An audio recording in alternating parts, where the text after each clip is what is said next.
Hello friends. మనం మన ఛానల్‌లో పాలిటీకి సంబంధించిన చాప్టర్స్‌ని డిస్కస్ చేస్తున్నాం. ఇవాళ మనం ఫండమెంటల్ డ్యూటీస్ అనే చాప్టర్‌ని నేర్చుకుందాం. ఫండమెంటల్ డ్యూటీస్ అనేది ఇంపార్టెంట్ కాన్సెప్ట్. ఈవెన్ ఈసారి ప్రిలిమ్స్ 2025లో కూడా ఈ క్వెషన్ అన్నది ఇచ్చారనమాట. So, this is very important chapter. So, fundamental డ్యూటీస్‌ని మనం ఎఫ్‌డీస్ అని అనుకుందాం షార్ట్ ఫార్మ్‌లో. ఈ ఎఫ్‌డీస్ అనేటివి ఒరిజినల్‌గా మన కాన్స్టిట్యూషన్‌లో లేవు. లైక్ మన కాన్స్టిట్యూషన్‌ని మనం 1950లో అడాప్ట్ చేసి ఎన్‌ఫోర్స్ చేసుకున్నాం గదా! ఆ టైంలో. అప్పట్లో అయితే ఈ ఫండమెంటల్ డ్యూటీస్ మన కాన్స్టిట్యూషన్‌లో లేవు. మరి ఇప్పుడెలా ఫండమెంటల్ డ్యూటీస్ మన కాన్స్టిట్యూషన్‌కొచ్చినాయి అంటే త్రూ 42nd అమెండ్మెంట్ యాక్ట్. ఈ అమెండ్మెంట్ యాక్ట్ ద్వారా మనం ఫండమెంటల్ డ్యూటీస్‌ని కాన్స్టిట్యూషన్‌కి యాడ్ చేసాం. ఈ 42nd అమెండ్మెంట్ యాక్ట్ ఏదైతే ఉందో అది చాలా ఇంపార్టెంట్ అమెండ్మెంట్ యాక్ట్. మనకి పాలిటీ బుక్‌లో లాస్ట్‌కి అమెండ్మెంట్స్ ఉంటాయి గదా! అక్కడ 42nd అమెండ్మెంట్ యాక్ట్ ఏమేమి అమెండ్ చేసిందో అన్ని ప్రొవిజన్స్ ఉన్నాయి. సో, దాన్ని ఒకసారి మనం నేర్చుకోవాలి. ఎందుకంటే ఈ 42nd అమెండ్మెంట్ యాక్ట్‌ని మనం మినీ కాన్స్టిట్యూషన్ అంటాం. ఎందుకు దీన్ని మినీ కాన్స్టిట్యూషన్ అంటున్నాము? బికాస్ దీంట్లో చాలా ఇంపార్టెంట్ ప్రొవిజన్స్‌ని మనం యాడ్ చేశామనమాట. అందుకే దీన్ని మినీ కాన్స్టిట్యూషన్ అంటారు. అసలు మనకి ఎఫ్‌డీస్ ఉండాలి. ఇండియాలో సిటిజన్స్ ఎవరైతే ఉన్నారో వాళ్ళకి ఎఫ్‌డీస్ అనేటివి ఉండాలి అని ఎవరు రికమెండ్ చేశారంటే స్వరాజ్ సింగ్ కమిటీ. ఈ స్వరాజ్ సింగ్ కమిటీ మీద ప్రిలిమ్స్‌లో మేబీ ఒక క్వెషన్ రావచ్చు. లైక్ ఫండమెంటల్ డ్యూటీస్‌ని ఎవరు చెప్తే on which committee recommendations we adopted fundamental duties అని అనొచ్చు. So, it is Swaraj Singh committee. Fundamental డ్యూటీస్‌ని యాడ్ చేసిన తర్వాత దానికొక ఆర్టికల్ ఇచ్చినాం. ఆ ఆర్టికల్ 51 పార్ట్ 4 అని మన కాన్స్టిట్యూషన్‌లో దీనికి ప్లేస్ ఇచ్చినామనమాట. ఫస్ట్ అయితే మనకి జస్ట్ 10 డ్యూటీస్ మాత్రమే ఉంటుండే. తర్వాత మనం ఇంకొక డ్యూటీ యాడ్ చేసినాం. అదే 11థ్ డ్యూటీ. మన కాన్స్టిట్యూషన్‌లో ఏదైనా యాడ్ చేయాలన్నా, ఏదైనా తీయాలన్నా ఒక యాక్ట్ మాత్రమే చేయగలుగుతది. అందుకే ముందుగా మనం ఎఫ్‌డీస్‌ని కాన్స్టిట్యూషన్‌లో యాడ్ చేయడానికి 42nd అమెండ్మెంట్ యాక్ట్ ద్వారా చేసినాం. ఇప్పుడు ఇంకొక ఎఫ్‌డీని యాడ్ చేయడానికి 86థ్ అమెండ్మెంట్ యాక్ట్ 2002ని యూజ్ చేశామనమాట. ఈ 86థ్ అమెండ్మెంట్ యాక్ట్ 11థ్ ఎఫ్‌డీ యాడ్ చేసింది గదా! అది రిలేటెడ్ టు ఎడ్యుకేషన్. సో, మనకి ఆ 11 ఫండమెంటల్ డ్యూటీస్ ఏంటో గూడా తెలియాలి. So, let's see 11 fundamental duties in our constitution. List of fundamental duties. ఇక్కడ మొత్తం 11 డ్యూటీస్ ఉన్నాయి గదా! అసలు అవేంటో మనం చూద్దాం. ఫస్ట్‌దేంది? Respect the constitution, national flag, national anthem. మన అందరు సిటిజన్స్ కూడా మనం అందరం గూడా మన కాన్స్టిట్యూషన్‌ని రెస్పెక్ట్ జేయాలి. అలాగే నేషనల్ ఫ్లాగ్ ఏదైతే ఉందో, ఇంకా నేషనల్ యాంథమ్ వీటిని ప్రతి ఒక్క సిటిజన్ కూడా రెస్పెక్ట్ చేయాలి. సెకండ్ ఏంటి? Follow the Nobel ideas of freedom struggle. మనందరికీ తెలుసు మనకి ఇండిపెండెన్స్ రాకముందు బ్రిటిష్ వాళ్ళు మనని రూల్ చేస్తుండే అని. అప్పుడు మనం ఫ్రీడమ్ స్ట్రగుల్ అన్నది చేశామనమాట. ఆ ఫ్రీడమ్ స్ట్రగుల్‌లో ఏవైతే ఐడియాస్ ఉన్నాయో వాటిని మనం రెస్పెక్ట్ చేయాలి. For example non violence. ఇది ప్రిన్సిపల్ ఏదైతే ఉందో నాన్ వయలెన్స్ ప్రిన్సిపల్. అలాంటివి చాలా ప్రిన్సిపల్స్ కూడా మనకు ఫ్రీడమ్ స్ట్రగుల్‌లో దొరుకుతాయన్నమాట. అవన్నిటిని గూడా మనం ఫాలో అవ్వాలి. Third, protect the sovereignty, unity and integrity of India. So, ఈ సావర్నిటీ, యూనిటీ, ఇంటిగ్రిటీ అనంగానే మనకి పాలిటీలో మనం చదువుకున్న ప్రియాంబుల్ లెసన్ గుర్తొస్తది. ఎందుకు ప్రియాంబుల్ గుర్తొస్తది? బికాస్ ప్రియాంబుల్ లెసన్‌లో మనం నేర్చుకున్నాం సావర్నిటీ, యూనిటీ, ఇంటిగ్రిటీ ఇలాంటి వర్డ్స్ మనం ఆ లెసన్‌లో చూస్తాం గాబట్టి. సో, వీటిని గూడా ప్రొటెక్ట్ జేయాలి. Fourth, defend the country and render national service when required. మనం మన కంట్రీని డిఫెండ్ చేస్తూ ఉండాలి. ఇంకా నేషనల్ సర్వీస్ చేయాలి. Fifth one, promote harmony and renounce practice derogatory to women. అంటే మనం బ్రదర్‌హుడ్ అన్నది ప్రమోట్ చేయాలి. Harmony and brotherhood. Next sixth, preserve India's rich heritage and composite culture.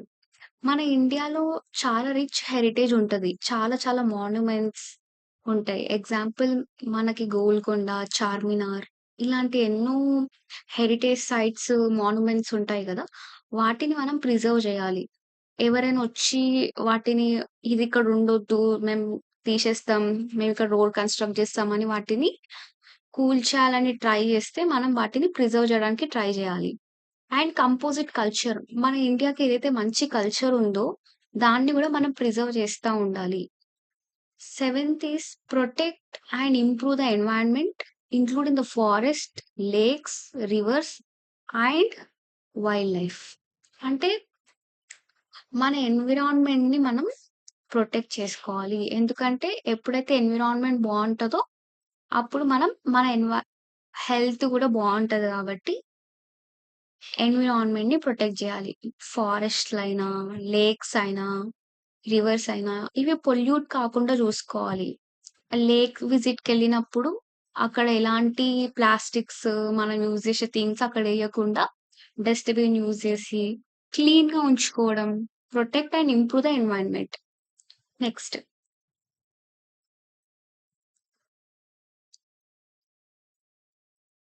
Eighth one, develop scientific temper, humanism and spirit of enquiry. So, మనకి scientific temper అన్నది మనం develop జేసుకోవాలి. అలాగే హ్యూమనిజంని గూడా. Ninth one, safeguard public property and avoid the violence. Public property ఏదైతే ఉందో మనం దాన్ని సేఫ్‌గార్డ్ జేయాలి. అలాగే వయలెన్స్‌ని మనం ఎంకరేజ్ జేయొద్దు. దాన్ని అవాయిడ్ జేయాలనమాట. 10థ్ one is strive for excellence in all spheres of individual and collective activity. మనం ఎక్సలెన్స్ కోసమే ప్రయత్నించాలనమాట. ఏ స్పియర్ అయినా సరే అది. 11థ్ provision, provide educational opportunities to children aged 6-14 years which is added by 86థ్ అమెండ్మెంట్ యాక్ట్. మనం ఇందాకనే జూషినాం. ఈ 11థ్ డ్యూటీ ఏదైతే ఉందో అది 86థ్ అమెండ్మెంట్ యాక్ట్ యాడ్ జేషింది మన కాన్స్టిట్యూషన్‌కి అని. సో, ఏంటి ఈ 11థ్ డ్యూటీ? ఎడ్యుకేషనల్ ఆపర్చునిటీస్ ఇవ్వాలి. ఎవరైతే 6-14 ఇయర్స్ చిల్డ్రన్ ఉన్నారో వాళ్ళకి రైట్ టు ఎడ్యుకేషన్ అన్నది ఇవ్వాలి. నెక్స్ట్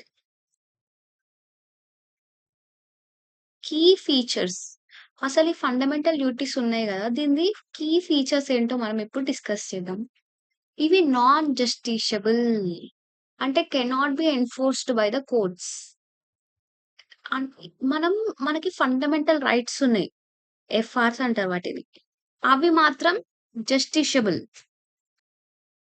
ఫండమెంటల్ రైట్స్ ఒకవేళ వయలేట్ అయితే మనం డైరెక్ట్‌గా సుప్రీం కోర్ట్‌కే ఎళ్ళొచ్చు. అదే ఎఫ్‌డీస్ వయలేట్ అయితే నేను కోర్ట్‌కెళ్ళలేననమాట. ఎందుకంటే అవి నాన్ జస్టిషియబుల్ ఇన్ నేచర్. ఇంకా ఇవి మోరల్ ఆబ్లిగేషన్ ఫర్ సిటిజన్స్.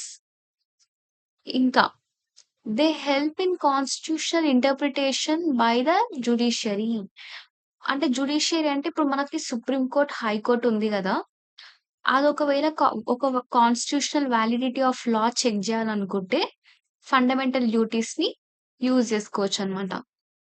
మనం అసలు ఈ ఫండమెంటల్ డ్యూటీస్ అనే కాన్సెప్ట్‌ని ఏ కంట్రీ నుంచి ఇన్‌స్పైర్ అయినామంటే యూఎస్ఎస్ఆర్ కాన్స్టిట్యూషన్ నుంచి ఇన్‌స్పైర్ అయినాం. యూఎస్ఎస్ఆర్ అంటే ఇప్పుడు రష్యా అన్నమాట. ఆ రష్యన్ కాన్స్టిట్యూషన్ నుంచే మనం దీన్ని ఇన్‌స్పైర్ అయినాం. ఈ ఫండమెంటల్ డ్యూటీస్ అనేటివి రిమైండర్ టు సిటిజన్స్. అంటే ఒక సిటిజన్‌గా మనం ఎలాంటి కర్తవ్యం నిర్వహించాలన్నదే ఇదే ఫండమెంటల్ డ్యూటీస్. ఇది only for citizens. Only for citizens అని ఎందుకు స్ట్రెస్ చేస్తున్నాం ఇక్కడ అంటే, మనకి ఫండమెంటల్ రైట్స్ ఉన్నాయి గదా! అవి బోత్ సిటిజన్స్‌కి ఉంటాయి.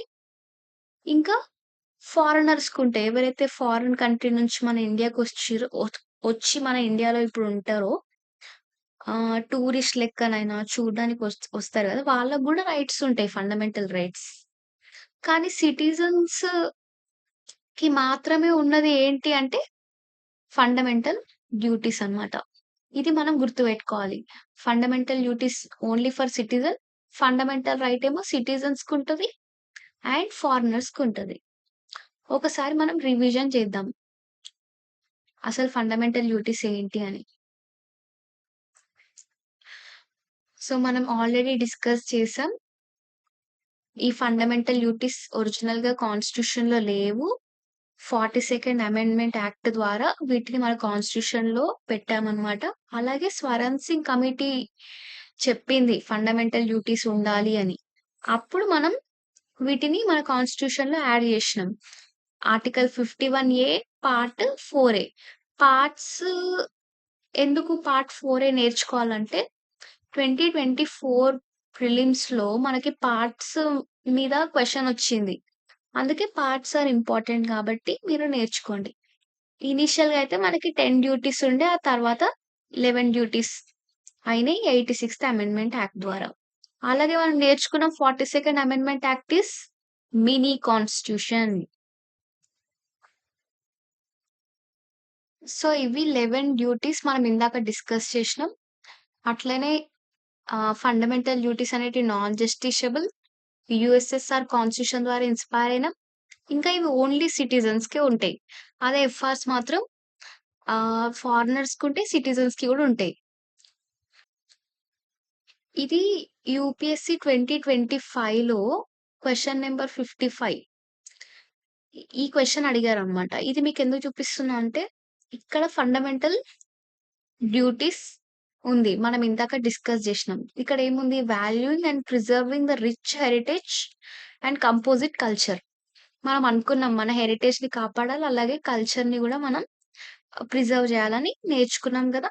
సో, ఈ క్వెషన్‌కి మీకు ఆన్సర్ తెలిస్తే మీరు కామెంట్ బాక్స్‌లో కామెంట్ చేయండి.